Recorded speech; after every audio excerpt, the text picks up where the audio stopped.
In terms of takedowns, we're pretty flexible, frankly. That said, if the economy is threatened or if there's bad behaviour and we know how to define that, then we would issue a takedown notice. Strauss Zelnick, Take-Two Interactive. Good shot, kid. I think you got him. Good shot, kid. I think you got him. Grand Theft Auto. Those three sweet words which either mean the act of taking someone else's car for any reason, or the game which lets you act out those very same nefarious deeds to the safety of your own home or elsewhere and then some. Deeds that would have you in grotesque disgust if they were happening in front of your own eyes. Murders, prostitutions, abductions, Phil Collins singing. Several unforgivable, heinous acts. Unsurprisingly, the series has repeatedly courted controversy for said content, except Phil Collins. That one kinda went under the rug. It has become the butt of many a news report, especially on the likes of Fox and CNN, where they show the horrors of exposing innocent children to such filth. You know you're doing something right when both extremes of the political spectrum are upset. The series still continues to attract controversy, but ironically enough, instead of soccer moms and conservatives making a scapegoat out of the series, it's the fans themselves who are complaining, getting publicly upset about constant re-releases around GTA 5, to the point people have begun to refer to it as Skyrim 2. What has gotten into Rockstar? Could this be the end of a long-running series filled to the brim with socio-political satire and shameless rebellion on part of its creators? No. However, there is an aspect revolving around the series that is only helping to belittle and diminish the fans' love for the franchise. The series needs no introduction for most of us, but for context, we all know how it all started from its modest top-down roots by a team of Scottish developers called Deem Design, previously best known for the Lemming series. David Jones and Mike Daly co-created the series alongside a few other staff members who originally envisioned the game as a cops and robbers affair, only for the team to find that it's more fun to be bad. The original GTA released in 1997, using controversy as a selling point, hiring publicist Max Clifford to plant sensationalist stories supposedly decrying the game. Following 2 expansions and a sequel set in dystopian near future, GTA got its big break with Grand Theft Auto 3, shifting the perspective to a more grounded third-person viewpoint and a fully polygonal engine, cementing the series' status as a cultural phenomenon. It was both loved by gamers, with youths compiling cheat code sheets and sharing playground tales of how they caused anarchy in Liberty, Vice, and San Andreas, and reviled by parents and watchdog groups alike who viewed the series as a diabolical work corrupting the youth. Most, not all, releases of the games have been critically acclaimed, GTA 4 in particular being graced with a 98 out of 100 on Metacritic, and named one of the greatest games of all time. Meanwhile, San Andreas still stands as an enduring fan favorite, inspiring internet memes and nostalgic recollections of people who grew up playing it on their PS2s and Xboxes, despite being well under the age rating. The series' success also inspired countless, what fools call, clones. Some are high-profile standouts such as Volition's Saints Row, who later took the gangster premise in a different direction to a campy and over-the-top playable action comedy film. Saints Row in its early years actually went out of its way to avoid the Grand Theft Auto comparisons, such as how the Saints were supposed to wear green instead of purple, but changed due to wanting to avoid comparisons to GTA San Andreas and Grove Street. Take-Two's own Mafia franchise by Illusion Softworks, later known as 2K Czech and now developed by Hangar 13, is a more grounded, story-driven experience set in historical eras, such as the 30s and 50s. While it has been described by some as a GTA clone, development actually predated GTA 3 by a few years, starting development in 1998 while GTA 3 released in 2001, being more inspired by the initial success of the Driver series. Others, such as Game Lost Gangstar for mobile phones and later installments of the Driver franchise, sought to capitalize on GTA's success, but fell flat on the ground. And what better way to celebrate the series than to mod it? Almost since the series' inceptions, modifications have existed to customize the game with new maps, cars, and scenarios.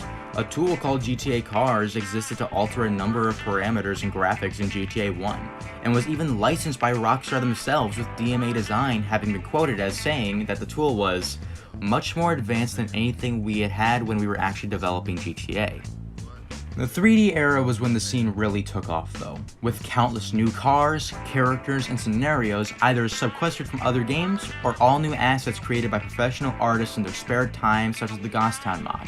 Later games saw more elaborate mods altering previously fixed values such as graphics, resource limits, and scripts, paving their own way to make things such as superhero mods and even total conversions or unofficial ports of console-exclusive GTA titles.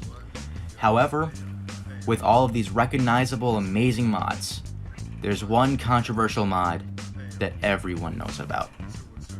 The hot coffee scandal, unveiled by software engineer Patrick Weldenberg, represented a low point in the modding scene, with the latter initially taking the blame for Rockstar, who falsely claimed that the explicit minigame was the result of significant alterations to the code, a claim undermined by a similar hack for console releases.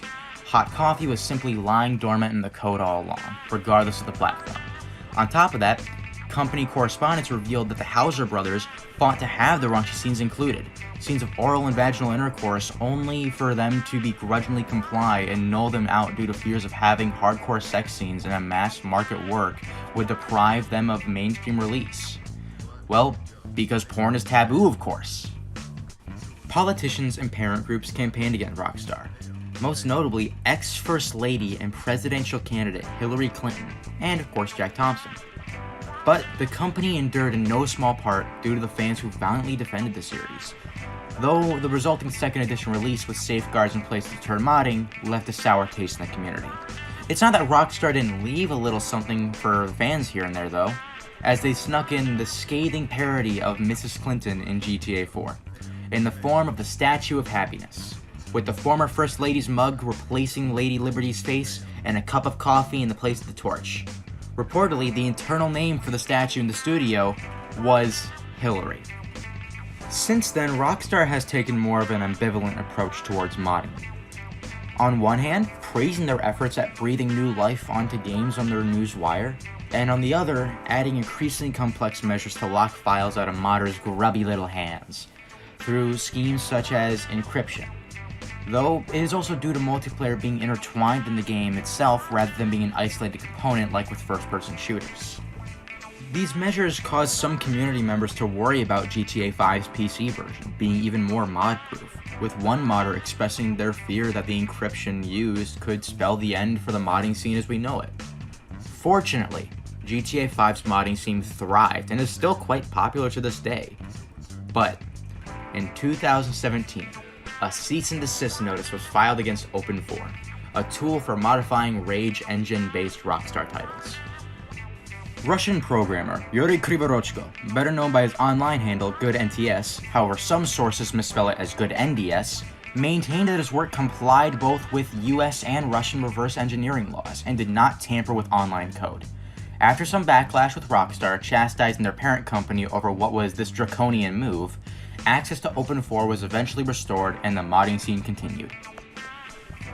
And then the moment the modding scene feared the most came when a massive inquisition was launched by Take-Two Interactive, with cease and desist orders left and right against several popular total conversions, some of which were over a decade old and were in no way intended to pirate or deprive Take-Two of revenue, like GTA Liberty City and GTA Underground, whose team announced that they would be ceasing development due to increasing hostility from Take-Two. Perhaps the harshest of these crackdowns was a lawsuit filed against the modder AAP and several others who were involved in the RE3 and REVC projects, which were open source drop-in replacement executables for Grand Theft Auto 3 and Vice City, respectively, adding the host of quality of life improvements and allowing for the game to be ported to consoles such as the Nintendo Switch and Wii U. Most developers would be ecstatic, and in the case of Volition or Sega, would probably even give them a job. Take-Two doesn't function that way though.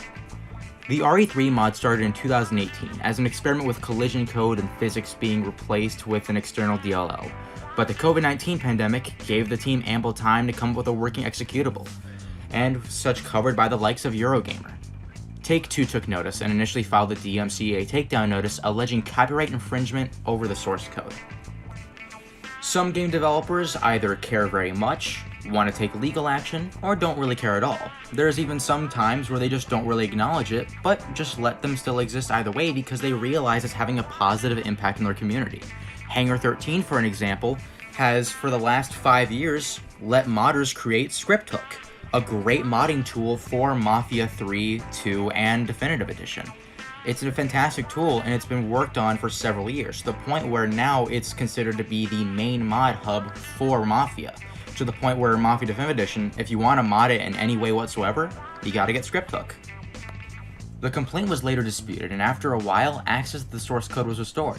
Undeterred by this, Take-Two retaliated and filed a cease in California court, alleging that the reverse engineering code has caused, get this, irreparable harm against the company, seeking damages from the defendants. AAP was quoted as saying he is very much worried about Take-Two going after him considering the nature of his team's work. Anger ensued from the community upon announcement of the lawsuit, with fans contending that this is a disproportionate retribution against a group of hobbyists who did what amounts to fixing something the developer themselves could not do for whatever reason, especially as the official releases sold online are borderline unplayable due to stated compatibility issues. This would be like if Volition sent Mike Watson, Idle Ninja, to the electric chair for trying to fix Saints Row 2's PC port. Instead, they gave him a job. On that note, rest in peace, Mike. The fallout from this caused many in the community to leave the modding scene, or at least go underground, if not move to other series. Silent, a Polish game programmer known for his eponymous series of unofficial patches, stated on Twitter that he is just about done with GTA modding now, due to Take-Two's hostility towards modders. Regarding Take-Two's legal practices, it's easy to say they're abusing their power on their borderline unreachable high ground. They may have received support from the community in their battle against people such as Jack Thompson due to his disgraced actions against Rockstar over their games and decent content, but they have crossed the line with their issue about the code on the GitHub page for RE3, which was said to have been a straight decompilation work based on what they gleaned from decompiling the sources to GTA 3 and Vice City. This is in contrast to OpenRW, which was designed from the ground up to be a fully Libre implementation with none of the code derived from Rockstar's programmers. Such implementations are known as clean room reverse engineering, where one team documents the disassembled code, and a separate crew writes their own interpretation based on what has been documented, thereby insulating the project from legal harm. One idea that does come to mind is since OpenRW has already made some progress gleaning over the RE3 sources, documenting them and using said documentation to further improve the OpenRW would probably be safer than just a straight up reversing job. That being said, the rather sensationalist legalese in the lawsuit, of particular note the allegations of irreparable harm done to Take-Two Interactive does sound laughably bad and gravely insulting at the same time. In no way was AAP intent on using the project to facilitate piracy by bundling the RE3 binaries with assets themselves, which has to be purchased from an outlet such as Steam or Rockstar's own storefront. Whether you get the game's data files legitimately or otherwise, it's all up to you. And good luck with that. And irreparable harm and substantial, immediate, and irreparable injury, for which there is no adequate remedy at law, does not completely hold water when they have earned millions, if not billions, of revenue from the sale of Grand Theft Auto 5 and its online expansions and microtransactions such as the shark cards. The announcement of the so-called enhanced and expanded version of GTA 5 for the PlayStation 5 and Xbox Series consoles did not seem to tide the outrage either, as fans have had enough in light of the company milking the franchise to death and was essentially the same exact game experience as we've had for the previous releases, as shown in the trailer, with the latter showing absolutely no indication of improved visuals or anything new to the table. Only vague marketing terms and nothing like ray tracing or polished assets, nor did they demonstrate the supposed quality of life improvements they promised. However, it's at least not as bad as the remastered port of Grand Theft Auto San Andreas, which was just the mobile port ported over to consoles for digital purchase. It just goes to show how a once rebellious game company who wasn't afraid to defy social norms now succumbed to avarice and hubris, and the very same negative traits in modern corporate America they thought to satirize. They've lampooned corporations for their unscrupulous practices, as well as media such as scripted reality shows and games like Call of Duty for pumping out more of the same. And now we're getting the very same nonsense GTA was supposedly making fun of, if not outright denouncing. GTA Online turned into an incoherent mess with no semblance of direction, pandering to childish Fast and Furious fantasies, and leaving the question of in-game spam and cheating unresolved while legitimate modifications are punished unfairly. And since when did Take-Two have the moral high ground here anyway? A reverse-engineered version of a 20-year-old game is a pebble dropped in a pond compared to a morally bankrupt idea of selling what amounts to a gateway into gambling by Rockstar's sister label 2K, in the form of a casino mechanic in NBA 2K20. Legalities aside, GTA 3 being ripped and mercilessly documented by a team of hobbyists who wish no ill will towards a video game series they revered for decades is a better crime to do than prey on impressionable youths and children as young as 3 years old in what is borderline illegal and exploitive. It's the latter-day version of the Joe Camel and candy cigarettes introducing the slot machines to casino gimmicks in a basketball game of all things. At this point, I like to question Strauss Zelnick's place as the CEO of a video game company, despite admitting that he cares little about the wares his men are selling, and question indeed considering how he's gracing lifestyle magazines showing his six-pack abs than being hands-on with the studio he's supposed to be leading. He's not a creator of video games, and he does not pretend to be. Still, it feels rather out of place and insulting in contrast to someone like Hayden Blackman, being a hands-on director of the Mafia series, hoping to have his proper vision come to life. Mafia 3's story and dialogue is being a fantastic example. Or even Christian von Koenigsegg, who despite his arguably lavish lifestyle, is still very much involved in his namesake company's operations. The modding scene is a pretty aggressive yet caring one. However, it all depends on what game it is for, the studio who developed it, and who your target audience is. The author of this very video, Blake Grippling PH, also known as Huckleberry Pie, at some points did mods for the Grand Theft Auto series. However, due to fears of actual legal ramifications, they've since ported to other franchises like Hitman. The narrator, me, Beef Jerky Productions, have decided to mod games that are easier and more enjoyable and less fear-inducing than the more mainstream Take-Two owned franchises. I like to mod games such as the original Mafia. Modding is a loved and hated scene, and it's very easy to see why. We're not lawyers here, and we are not in a legal position to determine what is right or wrong anyway. But as they say, just because it's legally right does not necessarily mean it's morally right. You can just take a look at the Philippines age of consent laws to answer that one. Just because a corporation could legally defend themselves from infringement shouldn't give them free reign to play whack-a-mole against smaller individuals who do not have the clout or the nerve to do anything nefarious. And here's what some have to say about the issue. It's often said that the judiciary always lagged one generation behind in their ideas and perception. I don't imagine the legislative too. If lobby groups influence the Senate members, does that mean it's oligarchalism? Ending with the greatly ironic, over the land of the free and the home of the brave.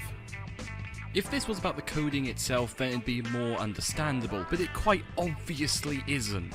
They're wanting to avoid any semblance of piracy by using a lawsuit to protect their IP. This is Rockstar being dickish because they can, and there's plenty of evidence, and even a prior DMCA, that they operate like big bullies over what they consider a slight infraction on their product, new or old.